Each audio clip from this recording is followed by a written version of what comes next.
अगर आपको ये कहानी पसंद आए, लाइक करे, सब्सक्राइब करे और बेल आइकन दबाना ना भूले ताकि आप कभी भी नए अध्याय का मजा ना चुके। पहले तो आकर्ष नाग विभाग में शामिल होने का सोच रहा था, लेकिन अब यहाँ पर आने के बाद और लोगों की बातें सुनने के बाद उसे समझ में आया था कि उसके लिए ज्यादा फायदेमंद कच्छप विभाग हो सकता है। वजह थी कच्छप विभाग की उच्च स्तर की दिव्य योग्यता, जो एक प्रकार की कवच श्रेणी की योग्यता थी। आकर्ष के पास तेज रफ्तार के लिए गरुड़ पंख थे, आक्रामकता और प्रहार करने के लिए नाग ऊर्जा से जुड़ी नाग योद्धा योग्यता, तलवार वाली दिव्य योग्यता और अपने मास्टर वेगवानस की खड्गमानस दिव्य योग्यता थी। लेकिन कवच श्रेणी की उसके पास कोई भी दिव्य योग्यता नहीं थी। मेरे साथ यहाँ पर बाकी के 3 विभागों के अधिकारी भी आ चुके हैं। यह सभी बारी बारी से अपने विभाग के लिए शिष्य चुनेंगे। उसके बाद अलग अलग विभागों में चयन प्रतियोगिताएं होगी। जो उन प्रतियोगिताओं में अच्छे स्थान प्राप्त करेगा, उसे उन विभागों का शिष्य बना लिया जाएगा। एल्डर योगेश ने तेज आवाज में सभी को संबोधित करते हुए कहा, एल्डर योगेश, मुझे कच्छप विभाग में शामिल होना है। क्या आप इसमें मेरी मदद कर सकते हैं? जैसे ही एल्डर योगेश ने अपनी बात खत्म की, आकर्ष ने ऊर्जा के द्वारा संदेश भेजकर उनसे मदद मांगी। आकर्ष का यह संदेश सुनकर एल्डर योगेश के चेहरे पर आश्चर्य का भाव उभर आया। दरअसल इस चयन महोत्सव में सभी योद्धाओं को एल्डरों के द्वारा चुना जाने वाला था, यानी कि आकर्ष खुद से किसी विभाग में शामिल नहीं हो सकता था। इसके लिए विभाग के एल्डर के द्वारा उसे चुना जाना जरूरी था। आकर्ष ने तो यही सोचकर मदद मांगी थी। एल्डर योगेश भी उसकी मदद करना चाहते थे, लेकिन समस्या यह थी कि कच्छप विभाग में अजिताभ भी था। अगर आकर्ष इस विभाग में शामिल होता तो अजिताभ उसके लिए कई प्रकार की मुश्किलें खड़ी कर सकता था। आकर्ष, सच कहूं तो मैं भी यही चाहता हूं कि तुम हमारे विभाग में शामिल हो, लेकिन तुम्हें यह याद रखना चाहिए कि यहाँ पर एल्डर अजिताभ है। वह तुम्हें एक भी दिन विभाग में चैन से नहीं रहने देंगे। एल्डर योगेश ने वापस संदेश भेजकर अपना जवाब दिया, मुझे पता है, लेकिन क्या आपका गुरुकुल इसकी अनुमति देगा? सभी की मौजूदगी में तो एल्डर अजिताभ मुझे निशाना बनाने की कोशिश नहीं करेंगे। आकर्ष ने कहा, तुम्हारा कहना सही है, लेकिन अजिताभ के पास सिर्फ यही एक तरीका नहीं है। विभाग में इसकी पकड़ बहुत मजबूत है। यह खुद भले ही तुम पर प्रहार ना करे, लेकिन इसके ऐसे कई चेले हैं जो तुम्हें निशाना बनाएंगे। एल्डर योगेश ने कहा, उनकी चिंता आप ना करें, उन्हें मैं खुद देख लूंगा। आप बस मेरा चयन करें और विभाग में शामिल होने में मेरी मदद करें। आकर्ष ने कहा, ठीक है, अब जब तुमने फैसला कर लिया है तो मैं अपनी तरफ से पूरी कोशिश करूंगा। एल्डर योगेश ने कहा। इसके कुछ देर बाद सभी एल्डर बारी बारी से अपने अपने विभाग के लिए शिष्यों का चयन करने लगे। जब कच्छप विभाग की बारी आई तो दोनों एल्डर योगेश और एल्डर अजिताभ दोनों ने एक साथ एक ही शिष्य का चयन किया, जो कि कोई और नहीं आकर्ष था। अब यह देखकर बाकी के तीनों विभागों के एल्डर हैरान रह गए। सामान्य तौर पर तो जब भी किसी शिष्य का चयन किया जाता था तो विभाग के एल्डर पहले ही एक दूसरे के साथ बात करके फैसला कर लेते थे कि कौन किसे चुनेगा। 2 एल्डरों का एक ही शिष्य को चुनना बहुत ही ज्यादा दुर्लभ होता था। खैर, यह मामला क्योंकि कच्छप विभाग का आंतरिक मामला था तो बाहर के किसी एल्डर ने इसमें हस्तक्षेप करने की कोशिश नहीं की। इस तरह आकर्ष कच्छप विभाग का शिष्य बन गया। उसको इस विभाग में जाता देख अरविंद और निशांत ने भी इस विभाग में जाने की कोशिश की, क्योंकि उन्हें आकर्ष की चिंता थी। लेकिन आकर्ष जानता था कि अगर उसके दोनों साथी उसी के विभाग में आए तो अजिताभ उनका इस्तेमाल उसे कमजोर करने के लिए कर सकता है। आखिरकार अरविंद उसका बहुत अच्छा दोस्त था और अगर उसे कुछ हो गया तो आकर्ष को मजबूरी में झुकना पड़ेगा, जो वह नहीं चाहता था। इसलिए उसने एल्डर योगेश से इस बारे में मदद मांगी। चिंता मत करो, अमर विभाग और सिंह विभाग दोनों के यह एल्डर मेरे काफी अच्छे दोस्त थे। मैं उनसे कहूंगा तो वह तुम्हारे साथियों को जरूर चुन लेंगे। जब तक वह दूसरे विभाग में रहेंगे अजिताभ उन तक नहीं पहुंच पाएगा। एल्डर योगेश ने जवाब दिया। धन्यवाद। एल्डर योगेश की इस मदद के लिए आकर्ष ने आभार प्रकट किया। चयन महोत्सव काफी लंबे समय तक चलता रहा।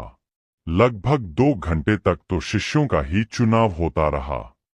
आकर्ष, अरविंद और निशांत तीनों अलग अलग विभाग के द्वारा चुन लिए गए थे।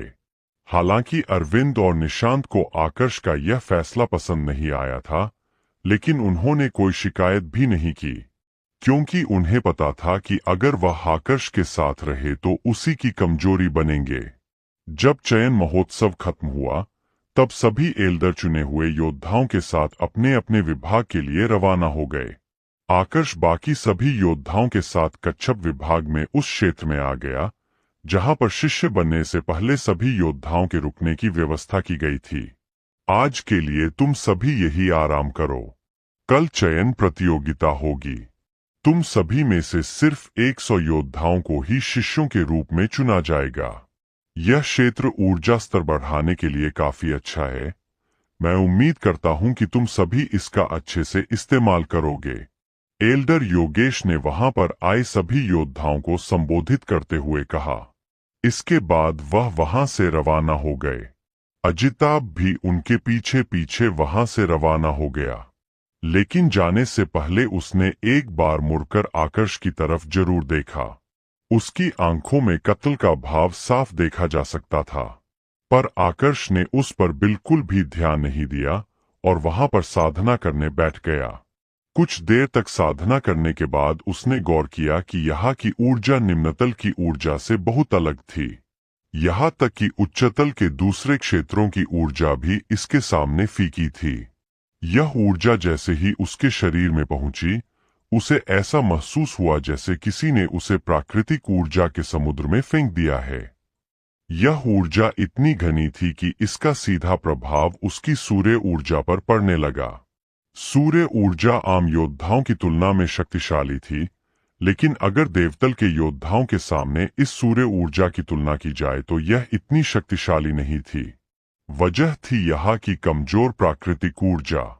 लेकिन अब जब उसे घनी प्राकृतिक ऊर्जा मिल चुकी थी, तो उसकी सूर्य ऊर्जा भी बदलने लगी थी।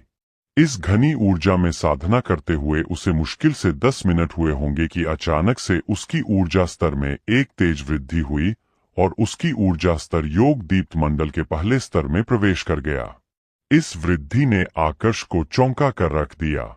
इतनी सरल वृद्धि उसके ऊर्जा स्तर में आज से पहले कभी भी नहीं हुई थी।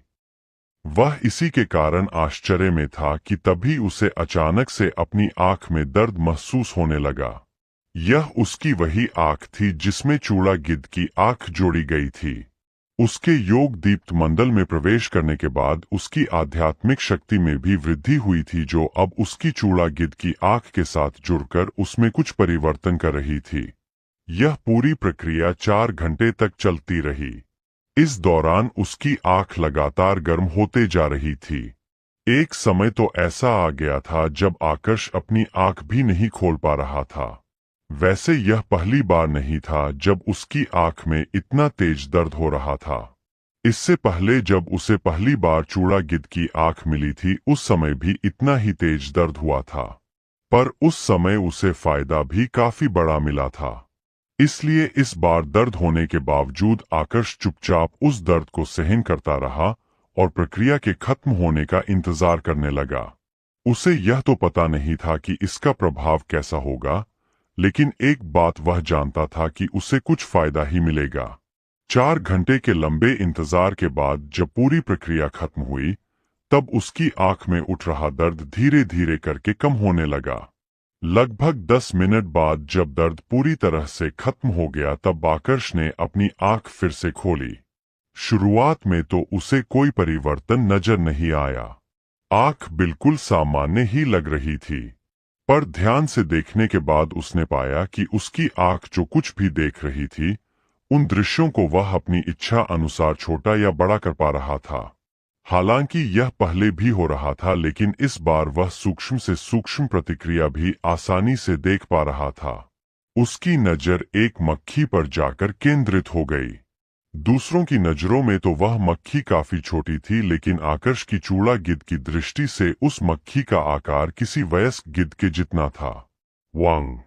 वह ध्यान से मक्खी को देख रहा था कि तभी एक और विचित्र घटना घटी।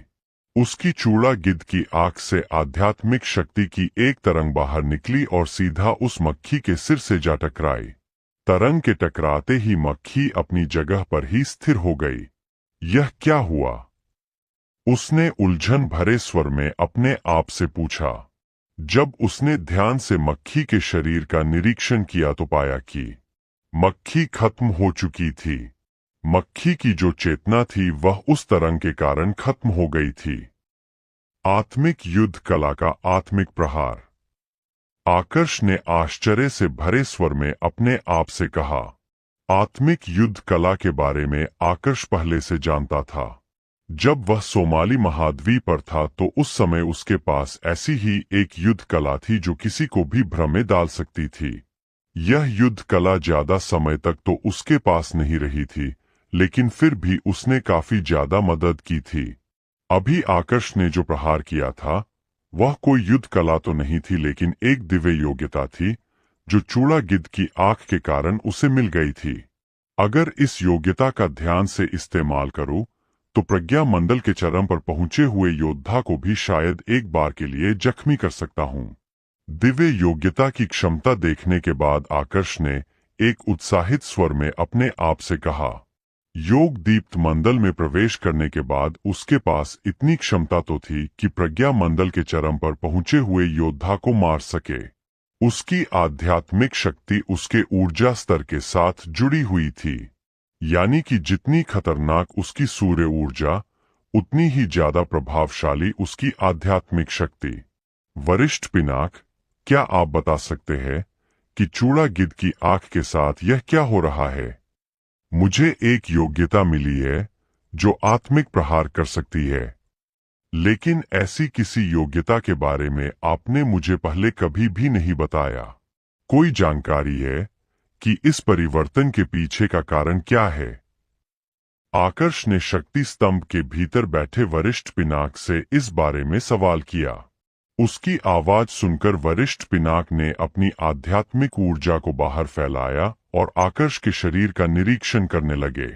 काफी देर तक निरीक्षण करने के बाद उन्होंने कहा, कुछ ऐसे जीव होते हैं जिनमें जन्मजात योग्यता पाई जाती है। चूड़ा गिद्ध भी ऐसे ही कुछ जीवों में शामिल है। इनमें भी एक जन्मजात योग्यता पाई जाती है, पर उस योग्यता के बारे में बाहर के लोगों को इतनी जानकारी नहीं है। मेरे विचार से तो आपकी चूड़ा गिद्ध की आंख में जो परिवर्तन आया है वह इसी जन्मजात योग्यता से संबंधित है। आंख के आपके शरीर के साथ जुड़ने के कारण अब यह योग्यता आपको मिल गई है, बिल्कुल उसी तरह जैसे किसी जीव के अवशेष से दूसरे योद्धाओं को उच्च स्तर की दिव्य योग्यताएं मिलती है। वरिष्ठ पिनाक का यह जवाब पूर्ण रूप से संभावनाओं पर आधारित था। वह खुद भी नहीं जानते थे कि यह दिव्य योग्यता किसी परिवर्तन के कारण मिली है या फिर उत्परिवर्तन के कारण। अगर यह दिव्य योग्यता चूड़ा गिद्ध की जन्मजात योग्यता का हिस्सा है तो इसका मतलब तो यह हुआ कि समय के साथ यह मेरे पास से वापस जा भी सकती है। क्या ऐसा संभव है? आकर्ष ने पूछा। बिल्कुल संभव है, लेकिन मुझे लगता नहीं है कि ऐसा होगा, वरिष्ठ पिनाक ने जवाब दिया। और ऐसा आपको क्यों लगता है? आकर्ष ने पूछा। क्योंकि चूड़ा गिद्ध की आंख अब आपके शरीर का हिस्सा है। अगर इसका संबंध चूड़ा गिद्ध की प्रजाति से होता तो यह दिव्य योग्यता आपको उसी समय मिल जाती जब आपने इसको धारण किया था। यह दिव्य योग्यता आपको अभी मिली है, यही इसका जवाब देने के लिए पर्याप्त है कि यह पूर्ण रूप से आपके शरीर का हिस्सा आज बनी है। इस आधार पर ऐसा कहा जा सकता है कि यह दिव्य योग्यता चूड़ा गिद्धों की नहीं बल्कि आपकी है। जैसे जैसे समय के साथ आपका ऊर्जा स्तर बढ़ेगा और आपकी आध्यात्मिक शक्ति मजबूत होगी, वैसे वैसे ही इस दिव्य योग्यता की क्षमता भी बढ़ेगी। लेकिन यह इतना आसान भी नहीं होने वाला जितना लगता है। समय के साथ यह बड़ी मात्रा में आपकी आध्यात्मिक ऊर्जा भी अवशोषित कर सकती है। इस हिसाब से आप लंबे समय तक इसका इस्तेमाल नहीं कर पाएंगे। एक बार इस्तेमाल करने के बाद हो सकता है आपकी आध्यात्मिक शक्ति को वापस लौटने में कई दिनों का समय लग जाए। वरिष्ठ पिनाक ने जवाब दिया, उसकी मुझे चिंता नहीं है। बस एक बार यह मेरी मदद कर पाए इतना ही मेरे लिए पर्याप्त है। वैसे इससे याद आया, चौथी मंजिल के पुनर्निर्माण का काम कैसा चल रहा है? आकर्ष ने पहले वरिष्ठ पिनाक की बात का जवाब दिया और फिर अपना सवाल पूछा। पुनर्निर्माण, इसको लेकर एक अच्छी खबर है और एक बुरी खबर। आप पहले कौन सी खबर सुनना चाहेंगे? सीधा जवाब देने की जगह वरिष्ठ पिनाक ने वापस आकर्ष से पूछा। पहले बुरी खबर सुनाइए। आकर्ष ने जवाब दिया, चौथी मंजिल का पुनर्निर्माण पूरा हो चुका है, लेकिन किसी कारण से अंदर का वातावरण स्थिर नहीं हो पा रहा है। बार बार कोई ऊर्जा उस वातावरण को तोड़ दे रही है। वरिष्ठ पिनाक ने कहा, कोई ऊर्जा? आप कहना चाहते हैं कि शक्ति स्तंभ के बाहर से भी कोई इसे नियंत्रित करने की कोशिश कर रहा है? आकर्ष ने आश्चर्य और गंभीरता से भरे स्वर में पूछा। अगर सच में कोई और इस शक्ति स्तंभ को नियंत्रित कर रहा था, तब तो आकर्ष के लिए यह जानलेवा खतरा साबित हो सकता था। शक्ति स्तंभ सेंधव अस्त्र के जैसा नहीं था। इसकी क्षमता सेंधवा अस्त्र से बहुत ज्यादा थी। अगर सेंधव अस्त्र के लिए ही उसे मारने की कोशिश की जा चुकी थी, तो फिर शक्ति स्तंभ के लिए तो और भी शक्तिशाली दुश्मन आ सकते थे। नहीं, मुझे ऐसा नहीं लगता।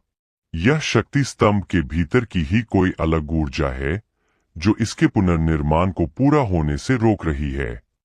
बताना मुश्किल है कि यह ऊर्जा किसकी है। मेरे विचार से तो इस दुनिया में आने से पहले शक्ति स्तंभ जिसके हाथ में था, उसने जबरदस्ती इसके भीतर घुसने की कोशिश की होगी या फिर इसको किसी तरह से नुकसान पहुंचाया होगा। वरिष्ठ पिनाक ने जवाब दिया। यह सुनकर आकर्ष ने राहत की सांस ली, पर साथ में चिंतित भी हो गया। पुनर्निर्माण पूरा हो गया था तो एक प्रकार से आकर्ष की काफी मदद हो सकती थी, लेकिन अंदर का वातावरण स्थिर नहीं था, जिसका मतलब था कि वह उसके भीतर छुप नहीं सकता था। नहीं, एक छोटी हार मेरे रास्ते की रुकावट नहीं बन सकती। तो क्या हुआ अगर अंदर का वातावरण स्थिर नहीं है? पुनर्निर्माण तो पूरा हो चुका है। मुझे इसके लिए खुश होना चाहिए। हर नुकसान में फायदा छुपा होता है और हर फायदे में नुकसान। इसका भी कुछ ना कुछ उद्देश्य जरूर होगा। आकर्ष ने अपने आप से कहा। बिल्कुल सही, आप बिल्कुल सही कह रहे हैं। वैसे अच्छी खबर तो आपने सुनी ही नहीं। पहले मुझे लग रहा था कि चौथी मंजिल का पुनर्निर्माण पूरा होने के बाद अंदर बिताए गए 8 दिन बाहर की दुनिया के 1 दिन के बराबर होंगे, लेकिन जो परिणाम सामने आया है वह उम्मीद से भी ज्यादा है। वरिष्ठ पिनाक ने कहा, उम्मीद से ज्यादा? क्या आपके कहने का मतलब यह है कि अंदर का समय और ज्यादा धीमा हो गया है? आकर्ष ने उत्साहित होते हुए पूछा। बिल्कुल, अंदर का समय बहुत धीमा हो गया है। अब अंदर बिताए गए 10 दिन बाहर की दुनिया के 1 दिन के बराबर है। यह सुनने में भले ही कम लग रहा है, लेकिन अगर आपकी वर्तमान ताकत के आधार पर देखा जाए तो यह अंदर के वातावरण के स्थिर होने से भी ज्यादा अच्छा है। अब आपकी ताकत 10 गुना तेज रफ्तार से बढ़ सकती है, जिसका मतलब है कि कुछ ही समय में आप इतने ताकतवर हो जाएंगे कि आपको अंदर छुपने की जरूरत ही नहीं पड़ेगी। वरिष्ठ पिनाक ने जवाब दिया। यह सुनकर आकर्ष की आंखें खुशी से चमक उठी। उसके उत्साह की इस समय कोई सीमा नहीं थी। यह वाकई बहुत बड़ी खुशखबरी थी। अगर उसका ऊर्जा स्तर तेज रफ्तार से बढ़ता है तो उसे किसी से छुपने की क्या जरूरत थी? आज से पहले शक्ति स्तंभ के भीतर बिताया गए 5 दिन बाहर की दुनिया के 1 दिन के बराबर थे, लेकिन अब सीधा अंदर का समय 2 गुना धीमा हो गया था। तार्किक तौर पर देखा जाए तो पिछले कुछ समय से उसका ऊर्जा स्तर जिस रफ्तार से बढ़ रहा था, अब वह रफ्तार 2 गुना हो गई थी। अगर उसका ऊर्जा स्तर पहले की रफ्तार से भी बढ़ा तो भी उसके पास आधा समय होगा अपनी दिव्य योग्यताएं और बाकी सभी तकनीकों का अभ्यास करने के लिए। एक रात का समय ज्यादा लंबा नहीं था। रात कब गुजर गई पता ही नहीं चला। अगले दिन की सुबह होते ही जितने भी योद्धाओं को कच्छप विभाग के शिष्यों के रूप में चुना जाने वाला था, उन सभी को एक वेदी के पास इकट्ठा होने को कहा गया। उच्च अधिकारी अभी तक नहीं आए थे, सिर्फ योद्धा ही वहां पर मौजूद थे। तो सभी आपस में अपने अपने अनुभव के बारे में चर्चाएं करने लगे। जब आकर्ष वहां पर पहुंचा तो एक शब्द ने उसका ध्यान अपनी तरफ खींचा। यह शब्द था चक्रमूल। कोई बात कर रहा था कि शिष्य बनने के लिए कम से कम हरे रंग का चक्रमूल प्रदर्शित करना जरूरी है, तो कुछ का कहना था कि पीले रंग का चक्रमूल भी चलेगा, लेकिन उसके लिए ऊर्जा स्तर उच्च होना चाहिए। आकर्ष सभी की बातें सुन रहा था, लेकिन उसे समझ में कुछ भी नहीं आ रहा था। यह शब्द उसके लिए बिल्कुल नया था। उसने इस बारे में वरिष्ठ पिनाक से पूछा, वरिष्ठ पिनाक, क्या आपको चक्रमूलों के बारे में कोई जानकारी है? नहीं, मैंने आज तक इसके बारे में नहीं सुना। शायद से यही इसी दुनिया का कोई स्रोत है। वरिष्ठ पिनाक की तरफ से जवाब आया। यह सुनकर आकर्ष सोच में पड़ गया। जब उसे यही पता नहीं था कि चक्रमूल क्या थे, तो वह विभिन्न रंग के चक्रमूल कैसे प्रदर्शित कर सकता था। कोई भी रास्ता न देखकर उसने अपने पास खड़े एक मध्य अवस्था के आदमी से इस बारे में सवाल किया। यह मध्य अवस्था का आदमी भी उसी की भांति यहाँ पर शिष्य बनने के लिए आया था। तुम्हें चक्रमूलों के बारे में नहीं पता? आकर्ष का सवाल सुनकर एक बार के लिए तो वह मध्य अवस्था का आदमी भी चौंक पड़ा। मैं निम्नतल से आया हूँ, वहां पर मैंने इनके बारे में नहीं सुना, फिर मुझे कैसे पता होगा कि यह क्या है? आकर्ष ने जवाब दिया, तो यह बात है, पहले बताना चाहिए था ना। सच कहूं तो चक्रमूल कोई बड़ी पहेली नहीं है। यह एक प्रकार का पैमाना है। जिस प्रकार इंद्रधनुष के 7 रंग होते हैं, बिल्कुल उसी तरह चक्रमूलों के भी 7 रंग होते हैं। प्रत्येक रंग योद्धा की प्रतिभा को दर्शाता है। उस मध्य अवस्था के आदमी ने कहा, तो यह प्रतिभा का पैमाना है, तो फिर यह काम कैसे करता है? आकर्ष ने पूछा। जिसकी प्रतिभा जितनी ज्यादा उच्च होती है, वह इस तरह का चक्रमूल भी प्रदर्शित करता है। लाल रंग का चक्रमूल सबसे निचले स्तर का माना जाता है, वही बैंगनी रंग का चक्रमूल सबसे उच्च स्तर का। मान लो किसी ने हरे रंग का चक्रमूल प्रदर्शित किया है, तो उसे शिष्य बनने के लिए कम से कम योग दीप्त मंडल का योद्धा होना होगा। अगर किसी ने पीले रंग का चक्रमूल प्रदर्शित कर दिया, जो कि हरे रंग के चक्रमूल से भी निचले स्तर का है, तो उसे एक मंडल ऊपर का ऊर्जा स्तर प्रदर्शित करना होगा, यानी कि प्रज्ञा मंडल का। रंग जैसे जैसे नीचे जाते जाएंगे, शिष्य बनने के लिए ऊर्जा स्तर का उतना ही ऊपर होना जरूरी होगा। उस मध्य अवस्था के आदमी ने जवाब दिया, तो इन चक्रमूल के बारे में पता कैसे करते हैं? साधन या स्रोत क्या है? आकर्ष ने पूछा। वैसे तो सामान्य तौर पर जो शैल मंडल के योद्धा होते हैं, वही खुद के चक्रमूल और दूसरों के चक्रमूलों को देख सकते हैं। इसके लिए यह योद्धा अपनी आध्यात्मिक शक्ति के साथ शिष्य बनने वाले योद्धाओं के शरीर और आत्मिक मंडल की जांच करते हैं। इस दौरान शिष्य बनने वाला योद्धा उस ऊर्जा को रोक नहीं सकता। अगर वह रोकने की कोशिश करता है, तो फिर उसे बाहर निकाल दिया जाता है। वैसे इसके लिए दूसरे स्रोत भी इस्तेमाल किए जाते हैं। जो बात तुम्हें ध्यान रखनी चाहिए वह यह है कि अगर तुमने अच्छे मूल चक्र को प्रदर्शित कर दिया, तो तुम्हें प्रतियोगिता में भाग लेने की कोई भी जरूरत नहीं है, सीधे ही तुम्हें शिष्य के रूप में स्वीकार कर लिया जाएगा। यह प्रतियोगिता सिर्फ इसलिए रखी गई है ताकि निम्न चक्र मूल वाले योद्धा आपस में लड़ाई करें और उनमें से जो बेहतर हो वह शिष्य बन सके।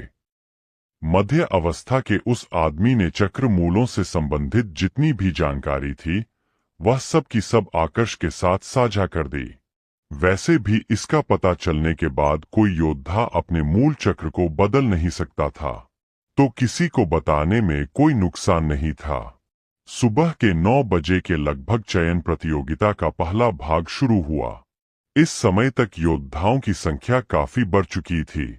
जहां कल सिर्फ 100 के लगभग योद्धा आए थे, आज उनकी संख्या 1000 से बाहर थी। ऐसा इसलिए था क्योंकि एल्डर योगेश और अजिताभ के आने के बाद इसी विभाग के ही दूसरे एल्डर शिष्यों का चयन करने के लिए गए थे। इस तरह सुबह होने तक योद्धाओं की संख्या 1000 के बाहर पहुंच गई थी। शांत हो जाओ। अचानक से एक स्वर सभी योद्धाओं को सुनाई पड़ा। अगले ही क्षण कई मध्य अवस्था के आदमी आसमान में प्रकट हुए। इनमें से 2 तो एल्डर योगेश और अजिताभ थे। उनके अलावा भी कई मध्य अवस्था के आदमी वहां पर मौजूद थे, लेकिन उनका पहनावा एल्डर योगेश के जैसा नहीं था। शायद से वह सभी तृतीय श्रेणी के एल्डर थे। जब उनके संबोधन को सुनकर सभी योद्धा शांत हो गए, तब एल्डर योगेश ने फिर से सभी को संबोधित करते हुए कहा, आज की यह चयन प्रतियोगिता 2 भागों में बांटी गई है। पहले भाग में तुम सभी की प्रतिभा की जांच की जाएगी। सभी को अपने चक्र मूल प्रदर्शित करने होंगे। उसी के आधार पर तय होगा कि कोई शिष्य बनेगा या नहीं। अब सभी एक एक करके आगे आए और अपने चक्र मूल प्रदर्शित करें। जब एल्डर योगेश ने अपनी बात खत्म की, उसी के तुरंत बाद तृतीय श्रेणी के एल्डर आगे आए और उन्होंने कुछ योद्धाओं को अपने सामने कतार बनकर खड़े होने को कहा। इन तृतीय श्रेणी के एल्डरों के हाथ में एक प्रकाश पुंज था जिसको चक्रमूल मणि कहा जाता था। इसी से सभी के चक्र मूलों को देखा जाने वाला था। योद्धा वहां पर बहुत बड़ी मात्रा में आए हुए थे, इस कारण से कोई अपनी आध्यात्मिक शक्ति के साथ उनके चक्रमूल नहीं देखना चाहता था, क्योंकि इससे उन एल्डरों की आध्यात्मिक शक्ति बहुत जल्द खत्म हो सकती थी। एक साथ 4 योद्धा भीड़ से बाहर निकले और अपने चक्र मूलों का निरीक्षण करवाने लगे। एक ने नारंगी रंग का चक्र मूल प्रदर्शित किया, वही बाकी के 3 योद्धाओं ने पीले रंग के चक्र मूल प्रदर्शित किए। तुम्हारी प्रतिभा सामान्य शिष्य से काफी नीचे है। अगर तुम्हें शिष्य बनना है तो उच्च ऊर्जा स्तर प्रदर्शित करना होगा। कम से कम प्रज्ञा मंडल में तुम्हारा ऊर्जा स्तर होना चाहिए। केवल तभी ही तुम्हें शिष्य बनने का मौका दिया जाएगा। एल्डर योगेश ने पीले रंग के चक्र मूल प्रदर्शित करने वाले तीनों योद्धाओं से कहा। रही बात नारंगी रंग के चक्र मूल वाले योद्धा की, तो उसकी तरफ तो उन्होंने ध्यान भी नहीं दिया। उसकी प्रतिभा तो ध्यान देने लायक ही नहीं थी। उन 4 योद्धाओं के बाद भीड़ से 4 और योद्धा बाहर निकले और उन्होंने भी अपने चक्र मूलों का निरीक्षण करवाया। चारों का ही चक्र मूल पीले रंग का था। इस बार एल्डर योगेश ने कुछ भी नहीं कहा। उनके बाद 4 और योद्धा भीड़ से निकले। यही सिलसिला काफी देर तक चलता रहा। जब लगभग 400 योद्धाओं ने अपने चक्र मूल प्रदर्शित कर दिए, तब जाकर पहला ऐसा योद्धा सामने आया जिसने हरे रंग का चक्र मूल प्रदर्शित किया। हरे रंग का चक्र मूल, तुम्हारी प्रतिभा काफी सामान्य है। अगर तुमने योग दीप्त मंडल में प्रवेश कर लिया तो शिष्य बन सकते हो। एल्डर योगेश ने उस योद्धा से कहा। योग दीप्त मंडल। एल्डर योगेश की बात सुनकर उस योद्धा के चेहरे पर एक हल्की सी मुस्कुराहट उभर आई। योग दीप्त मंडल उसकी पहुंच से बाहर नहीं था, यानी कि उसके पास शिष्य बनने का पूरा अवसर था। आगे तृतीय श्रेणी के एक एल्डर ने आवाज लगाई। उसकी आवाज सुनकर कुछ और योद्धा आगे आए और अपने चक्र मूल का निरीक्षण करवाने लगे। जब लगभग 10 से 20 योद्धाओं ने अपने चक्र मूलों का निरीक्षण करवा लिया, तब एक और योद्धा सामने आया जिसने हरे रंग का चक्र मूल प्रदर्शित किया। तुम्हारी प्रतिभा भी सामान्य है। योग दीप्त मंडल में प्रवेश करने के बाद तुम शिष्य बन सकते हो। एल्डर योगेश ने उस योद्धा से कहा। यह योद्धा एक जवान लड़का था जो पहले ही योग दीप्त मंडल में प्रवेश कर चुका था। अब उसे बस दूसरे भाग में अपनी ताकत प्रदर्शित करनी थी और फिर वह शिष्य बन सकता था। उसका सुनहरा भविष्य उससे बस कुछ ही कदमों की दूरी पर था। आकर्ष भीड़ में खड़े होकर इस पूरी प्रक्रिया देख रहा था। इतने सारे योद्धाओं के चक्रमूलों को देखकर उसके लिए अब अंदाजा लगाना काफी मुश्किल हो गया कि वह किस प्रकार का चक्रमूल प्रदर्शित करेगा। अगर सोमाली महाद्वीप या सोमालिया महाद्वीप के निम्न तल की बात करें तो वहां पर तो आकर्ष की प्रतिभा काफी उच्च मानी जा सकती थी, लेकिन यहाँ उच्चतल में उसकी प्रतिभा सर्वश्रेष्ठ थी। इस बात को तो वह खुद भी मानने को तैयार नहीं था। यज्ञा से जब उसका सामना हुआ था तो उस समय यज्ञा की उम्र उससे काफी छोटी थी, लेकिन फिर भी उसका ऊर्जा स्तर आकर्ष से बहुत आगे था। ऐसे में अपनी प्रतिभा को लेकर उसके मन में सवाल उठने लगे। हाँ, यह बात सच थी कि आकर्ष ने बहुत निचले स्तर से शुरुआत की थी, जबकि यहाँ उच्चतल के योद्धाओं को बचपन से ही ऐसे संसाधन मिल गए थे जिन्होंने उनके ऊर्जा स्तर को बढ़ाने में काफी मदद की। अब तुम्हारी बारी। आकर्ष जब इस बारे में सोच ही रहा था कि तभी उसे एक तृतीय श्रेणी के एल्डर की आवाज सुनाई पड़ी। एल्डर की आवाज सुनकर आकर्ष आगे आया और चक्रमूल मणि की तरफ अपना हाथ बढ़ाया। अधिकांश लोगों की नजरें इस समय आकर्ष पर केंद्रित थी। उनकी नजर में आकर्ष एक बहुत ही प्रतिभाशाली योद्धा था। अगर आकर्ष आसमानी, नीले या फिर बैंगनी रंग का चक्रमूल प्रदर्शित कर देता है तो भी किसी को आश्चर्य नहीं होने वाला था।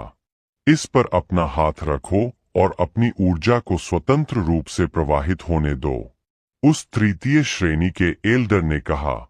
आकर्ष ने बिल्कुल वैसा ही किया जैसा उस एल्डर ने कहा था, लेकिन बाकियों की तरह वह बहुत ज्यादा उम्मीदें लगाकर नहीं बैठा था। वह खुद अच्छे से जानता था कि उसका स्तर क्या है। लगभग 10 सेकंड तक तो चक्रमूल मणि की तरफ से कोई प्रतिक्रिया नहीं आई, लेकिन फिर अचानक से मणि चमकने लगा। अब जो परिणाम लोगों की आंखों के सामने था उस पर किसी को विश्वास नहीं हो रहा था। पीले रंग का चक्रमूल। क्या चक्रमूल मणि के साथ कोई गड़बड़ है? एक योद्धा ने चौंकते हुए पूछा। आकर्ष की ताकत और प्रतिभा सभी ने देखी थी, इसलिए ऐसे सवालों का उठना तो स्वाभाविक था। हाँ, पक्का चक्रमूल मणि के साथ ही कुछ गड़बड़ है, एल्डर योगेश ने कहा।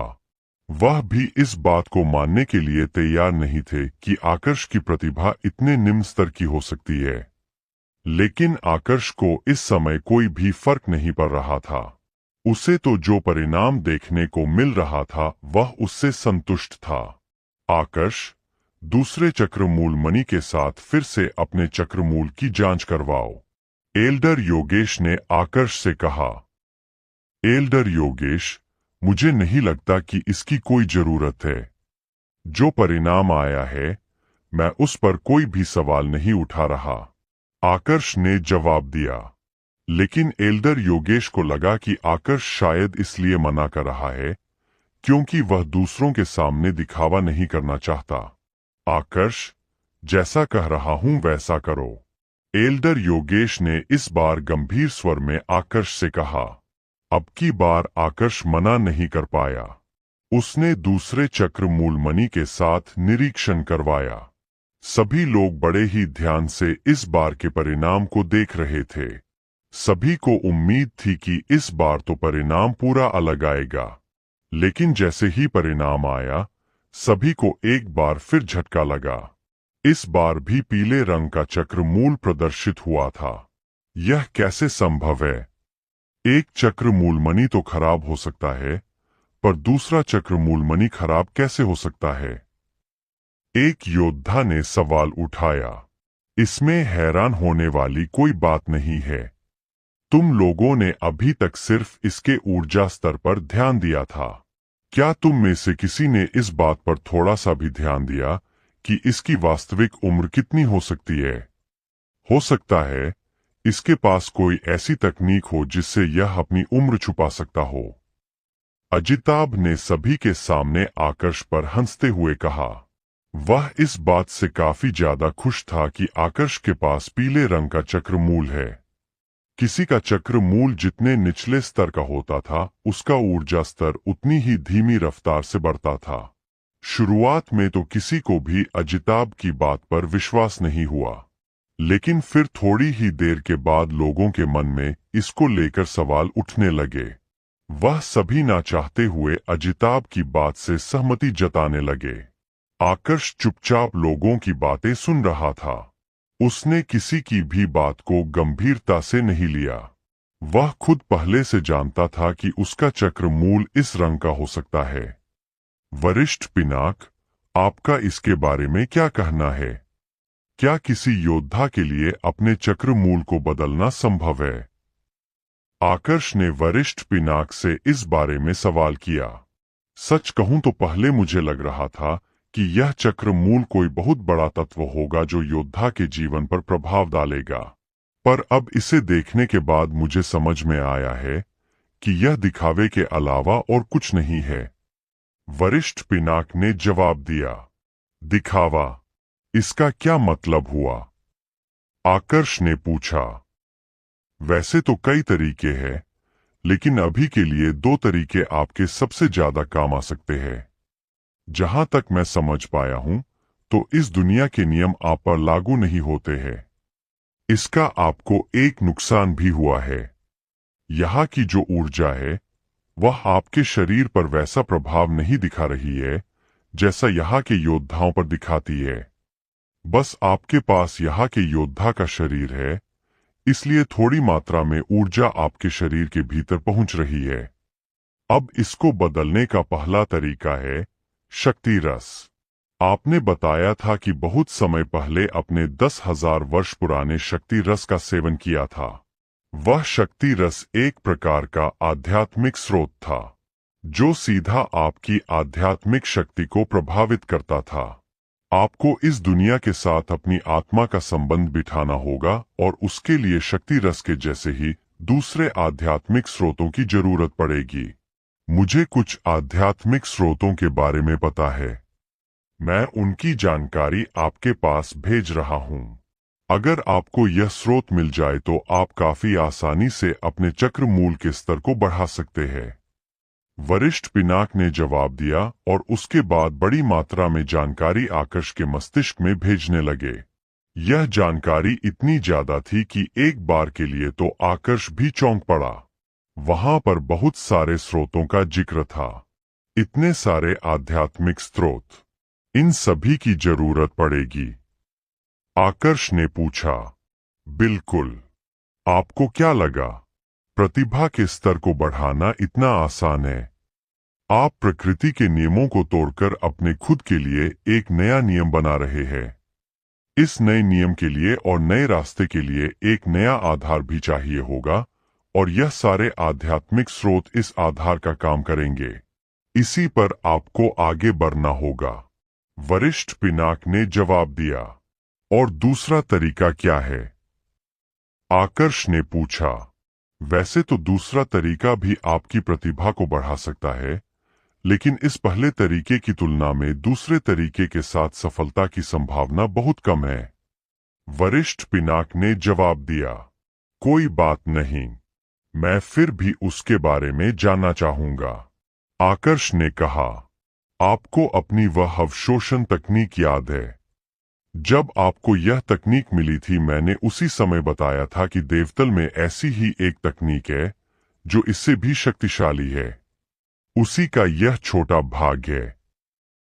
अगर आप अपनी अवशोषण तकनीक से दूसरे योद्धाओं की ऊर्जा को खींच सकते हैं, तो उनकी प्रतिभा को भी खींच सकते हैं।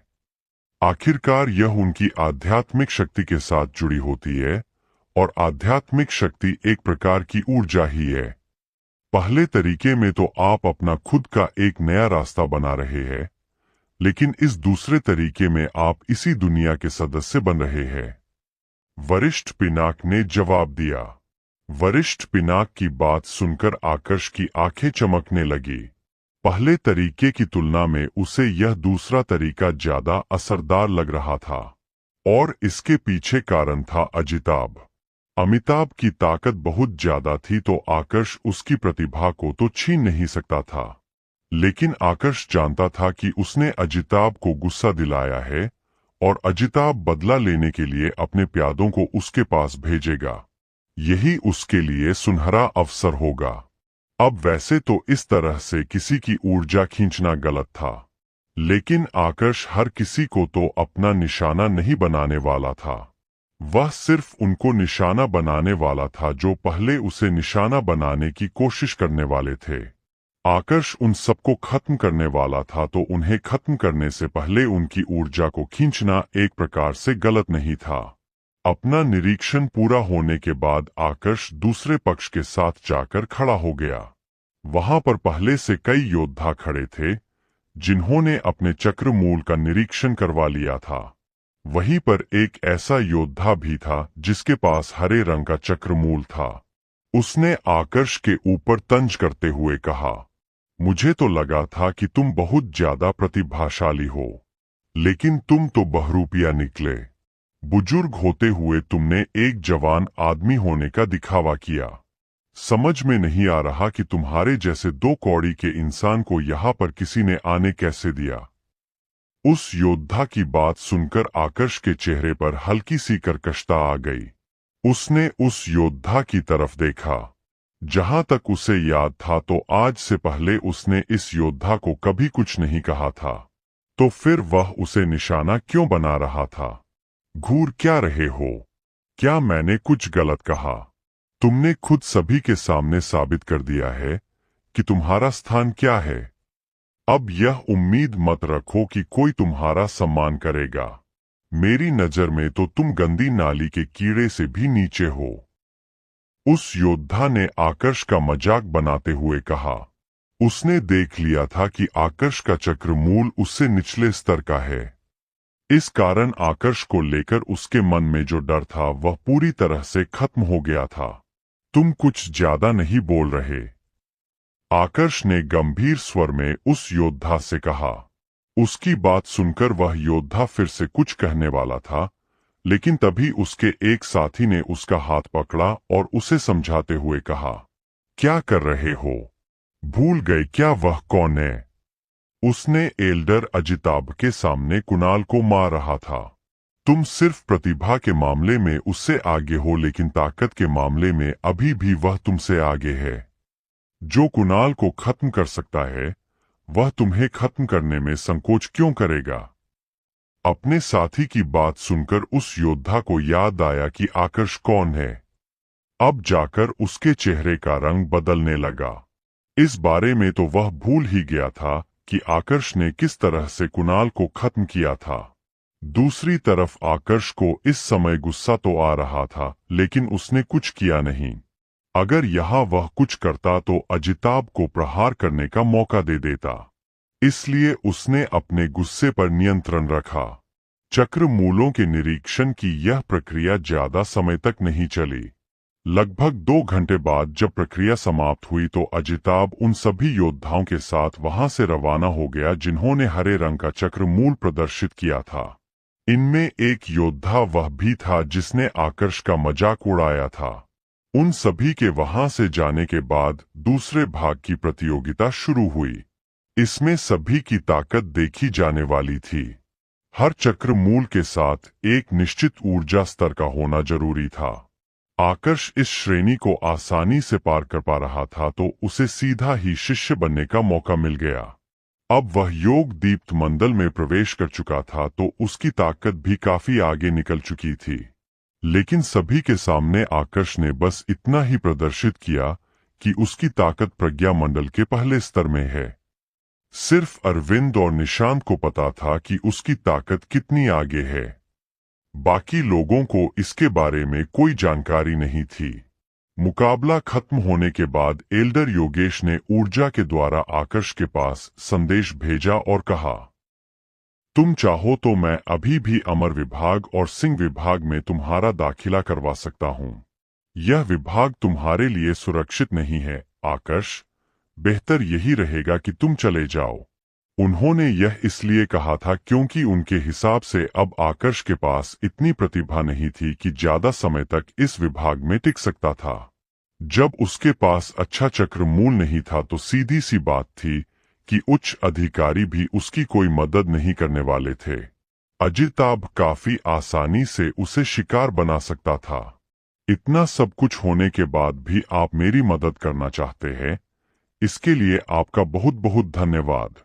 लेकिन मेरा इरादा अभी भी पहले के जैसा मजबूत है।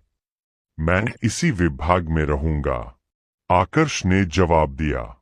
ठीक है, अगर तुम्हारा यही फैसला है तो मैं तुम्हारे फैसले का सम्मान करता हूं। अब से मैं तुम्हें इस बारे में कुछ नहीं कहूंगा। लेकिन याद रखना, अजिताभ कोई ऐसा इंसान नहीं है जिसे तुम नजरअंदाज कर दो। बहुत जल्द उसके लोग तुम्हें निशाना बनाने आएंगे। अपना ध्यान रखना। एल्डर योगेश ने एक गहरी सांस लेते हुए जवाब दिया। उनकी आवाज में निराशा साफ झलक रही थी। वह निराश इसलिए नहीं थे कि आकर्ष की प्रतिभा कम थी। निराशा तो उन्हें इसलिए हो रही थी क्योंकि इतना कहने के बाद भी आकर्ष उनकी बात को गंभीरता से नहीं ले रहा था। मुकाबला खत्म होने के बाद एल्डर योगेश के आदेश पर जिन्होंने निश्चित ताकत प्रदर्शित कर दी थी उन सभी को शिष्य बना दिया गया और अंदर भेज दिया गया। वही दूसरी तरफ जो ऐसे योद्धा थे जो ताकत प्रदर्शित नहीं कर पाए थे, उन सभी को गुरुकुल से निकाल दिया गया। विभाग के आंतरिक भाग में प्रवेश करने के बाद 2 तृतीय श्रेणी के एल्डर आकर्ष और बाकी सभी योद्धाओं को लेकर विभाग के सबसे सघन ऊर्जा वाले क्षेत्र में आए। इससे आगे का क्षेत्र कच्छप विभाग के उच्च अधिकारियों का है। यहाँ पर विभाग प्रमुख और द्वितीय श्रेणी के 5 एल्डर रहते हैं। जब तक उनकी अनुमति न हो कोई भी इसके भीतर प्रवेश नहीं कर सकता। अगर तुम में से भी किसी ने भीतर प्रवेश करने की कोशिश की तो तुम्हें तुरंत खत्म कर दिया जाएगा। एक तृतीय श्रेणी के एल्डर ने सभी योद्धाओं को संबोधित करते हुए कहा। और इस तरफ यह विशालकाय मूर्ति रूप की वेदी वह स्थान है जहां पर विभाग की सबसे शक्तिशाली कवच श्रेणी की दिव्य योग्यता सिखाई जाती है। अभी फिलहाल के लिए यह तुम लोगों की पहुंच से बहुत दूर है। यहाँ पर सिर्फ उन्हीं योद्धाओं को शिक्षा दी जाती है जिनको अनुमति मिली हो। इसे भी तुम दूर से देख सकते हो, पर पास जाने की कोशिश मत करना। तृतीय श्रेणी के दूसरे एल्डर ने आकर्ष सहित बाकी सभी योद्धाओं को संबोधित करते हुए कहा। ऐसा क्यों? हम पास में क्यों नहीं जा सकते?